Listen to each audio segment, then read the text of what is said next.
Sneezes sparked magical mayhem. Nobody could explain why the grass was sometimes purple or why the sky sometimes turned orange polka dot, but everyone noticed that it always happened right after someone sneezed. The first time it happened, Benny's little sister Lily sneezed so loudly that the dog jumped and suddenly turned bright blue. Benny's mouth fell open as he watched flowers in the yard swirl into rainbow colors, and the mailbox stripes dance like candy canes. The neighbors gathered outside, scratching their heads and looking very confused. Benny was determined to figure out the mystery, so he crept into the attic where he'd found a very old paintbrush with a golden handle last week.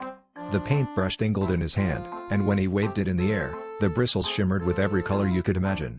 That's when Benny realized, every time someone sneezed near the magical paintbrush, it leapt up and painted the world in new, wild colors, faster than anyone could blink.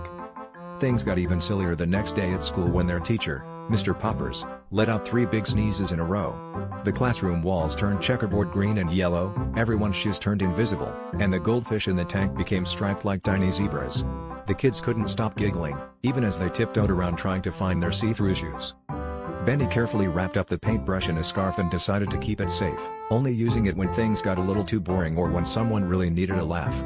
Every so often, when a gentle sneeze echoed through town, everyone looked around to see what wonderful, wacky new colors would appear next, and secretly hoped the magical paintbrush was nearby.